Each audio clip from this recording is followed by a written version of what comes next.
നീ അങ്ങോട്ട് നോക്കി. ഞാൻ ബഹുമാനപ്പെട്ട ധനകാര്യ വകുപ്പ് മന്ത്രി അവതരിപ്പിച്ച ഈ ബഡ്ജറ്റിനെ എതിർക്കുകയാണ്. കാരണം അത് വഴിയേ അറിഞ്ഞോളൂ. നിങ്ങൾ എന്താണ് കാണിക്കുന്നത്? ഇവരെന്താണ് കാണിക്കുന്നത്? സർ, പ്രതിപക്ഷ MLA-മാരോടുള്ള നയം എന്താണ്?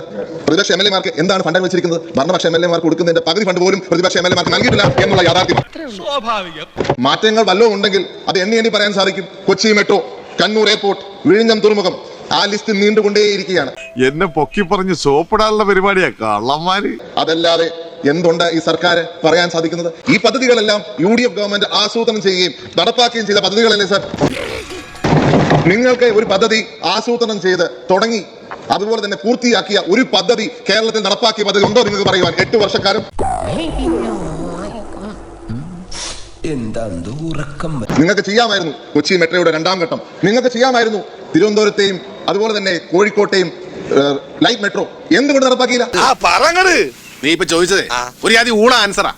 എല്ലാ തെരഞ്ഞെടുപ്പ് ആകുമ്പോഴും സ്റ്റണ്ടുമായി വരും. എന്താ 2020 പഞ്ചായത്ത് തെരഞ്ഞെടുപ്പിന്റെ കാലത്ത് അന്നും പറഞ്ഞു തിരുവനന്തപുരത്ത് മെട്രോ നടപ്പാക്കും, കോഴിക്കോട് നടപ്പാക്കുമെന്ന് പറഞ്ഞു. 4 വർഷം കഴിഞ്ഞു, ഇല്ല. ഇന്നതാ അടുത്ത ഇലക്ഷൻ വന്നിരിക്കുക. അടുത്ത ഇലക്ഷൻ ആയപ്പോൾ പറയുന്നു ഞങ്ങൾ കോഴിക്കോടും തിരുവനന്തപുരത്തും മെട്രോ നടപ്പാക്കും. യാഥാർത്ഥ്യവുമായി എന്തെങ്കിലും ബന്ധമുണ്ടോ സർ? ഇവരിത് നടപ്പാക്കാൻ ഉദ്ദേശിക്കുന്നില്ല എന്നുള്ളതാണ് അതിന്റെ യാഥാർത്ഥ്യം. 2016 ജനുവരിയിൽ കോഴിക്കോടും തിരുവനന്തപുരത്തും ഓഫീസുകൾ തുറന്നു സർ.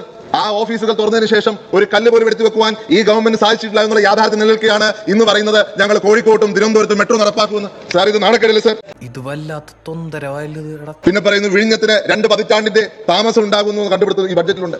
സാർ, 2 പതിറ്റാണ്ടിന്റെ താമസമല്ല സാർ, 5 വർഷത്തെ താമസമേ ഉള്ളൂ. അത് ഈ 5 വർഷത്തെ താമസം വരുത്തിയത് ഈ സർക്കാരിന്റെ കാലത്താണെന്നുള്ള യാഥാർത്ഥ്യം അവരെ നോക്കി ചിരിക്കുന്നുണ്ട്. ഉളുപ്പുണ്ടടാ ചക്കണക്ക്.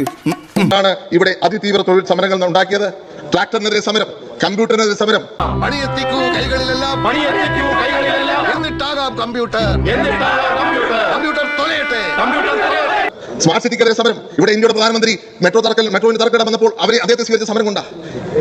ADB വന്നപ്പോൾ സമരം. എല്ലാത്തിലും സമരങ്ങൾ നടത്തിയിട്ട് ഇന്ന് പറയുന്നു പ്രതിപക്ഷമാണ് ഈ തരത്തിൽ പ്രചരണം നടത്തുന്നത് എന്നുള്ളത്. വിദ്യാഭ്യാസ രംഗത്തെ നിങ്ങളുടെ നയം മാറ്റം ശരിക്കും പറഞ്ഞാൽ ഓന്തിനെ പോലും ലജ്ജിപ്പിക്കും എന്നുള്ള കാര്യത്തിൽ യാതൊരു സംശയവുമില്ല.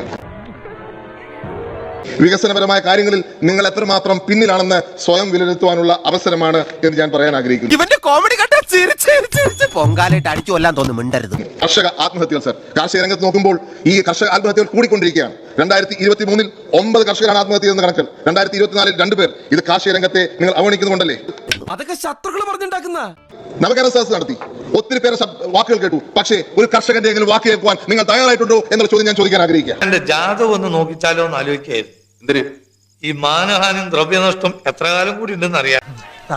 സബ്സ്ക്രൈബ് ചെയ്യാമോ? മതിയോ?